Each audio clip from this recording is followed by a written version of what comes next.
अगर किसी वीरान हवेली में एक बूढ़ी औरत आपको कहे कि यहाँ एक खजाना छुपा है और जब वो खजाना मिले तो वो सोना ना हो बल्कि एक बच्चे की हड्डियां हों, तो क्या वो हवेली वाकई वीरान है या वो माँ आज भी जिंदा है जो अपनी बेटी को मरने के बाद भी नहीं छोड़ सकी।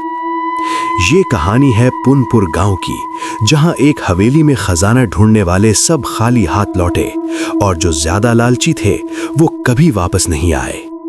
अरे जल्दी चल स्वामी, बारिश तेज हो रही है। हाँ, लेकिन तू इस तरफ क्यों आ रहा है? छोटा रास्ता है।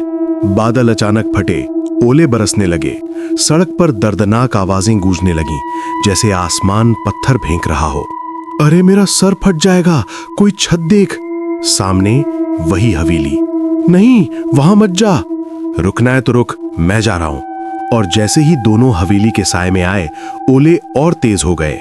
अंदर खामोशी की, गैर फितरी खामोशी। तभी एक आवाज आई, कौन आ गया? दिल रुक गया। कोने में एक बोसीदा सी औरत बैठी थी, खुले सफेद बाल, सूखी जिल्द और आंखें ऐसी जैसे बरसों से किसी को ढूंढ रही हों। दोनों चीख कर बाहर भागे। ओले अब कम दर्दनाक लग रहे थे। नुपुर एक ऐसा गांव था जिसकी खूबसूरती देखकर मुसाफिर ठहर जाया करते थे। सरसब्ज खेत, मिट्टी की खुशबू और सादा दिल लोग। लेकिन इस खूबसूरती के बीच एक ऐसी जगह थी जहां से गुजरने पर दिल खुद ब खुद धड़कना भूल जाता था। वो थी हवेली। बरगद के पुराने दरख्त के साए में खड़ी वो हवेली, जो जितनी पुरानी थी उतनी ही सलामत, मगर उसकी दीवारों में एक ऐसा खौफ बसा था जो बोलता नहीं था, सांस लेता था। लोग कहते थे, वहां कोई रहता है जो मरा नहीं। चंद दिन बाद गांव में 4 लोग आए। राजीव, उसकी बीवी रिया और 2 नौजवान रमन और प्रेम। हम अपनी हवेली बेचने आए हैं। लफ्ज हवेली सुनते ही पूरा गांव साकित हो गया। वही बरगद वाली? हाँ, दादा की थी। मुखिया ने संजीदगी से कहा, बेटा वो जगह मनहूस है, वहां एक बुढ़िया है, या शायद कुछ और। रिया हंस पड़ी, अगर भूत होते तो अब तक रील्स बन चुकी होती। दरवाजा चरचराता हुआ खुला। ठंडी हवा जैसे किसी ने गर्दन पर फूंक मारी हो। हॉल शानदार था, वक्त ने जैसे उसे छुआ ही ना हो। तब वही आवाज, कौन आया है? चमगादड़ों का गौल, चीखे, खौफ और फिर वही बुढ़िया, मैं खजाने की रखवाली करती हूं। खजाना लफ्ज ने सबकी आंखों में लालच भर दिया। अगले दिन पूरा गांव आया। मट्टी खोदी गई, दीवारें बजाई गईं और फिर सीढ़ियां। अंधेरे तहखाने में एक पुराना संदूक। बुढ़िया चीख उठी, मिल गया मेरा खजाना। संदूक खोला गया। अंदर एक बच्चे का ढांचा। सांसें रुक गईं। मेरा नाम गौरी है। बेटी की पैदाइश, ताने, नफरत और एक तांत्रिक का मशवरा। बेटी की कुर्बानी दो, बेटा मिलेगा।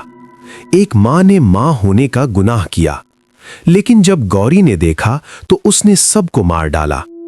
अपनी बेटी को संदूक में रखा जैसे वही उसका खजाना हो। राजीव ने संदूक को ठोकर मारी और तब हवेली जाग उठी। फर्श खुल गए, दरवाजे बंद, चूहे, तेल, चीखें। मेरा खजाना कोई नहीं ले जा सकता। आखिरकार पुलिस आई। सच सामने आया, चारों धोखेबाज थे। बच्ची की बाकियात का आखिरी संस्कार किया गया। गौरी को पागल खाने भेज दिया गया और हवेली अब वहां एक तख्ती है, गौरी कन्या विद्यालय, एक मां की याद में। लेकिन गांव वाले कहते हैं, रात को अगर हवा तेज हो जाए तो हवेली की दीवारों से आवाज आती है, मेरा खजाना, मेरी बेटी। बच्ची का आखिरी संस्कार हो चुका था। गौरी को पागल खाने भेज दिया गया और गांव वालों ने हवेली को गौरी कन्या विद्यालय बना दिया। सबने सुख का सांस लिया।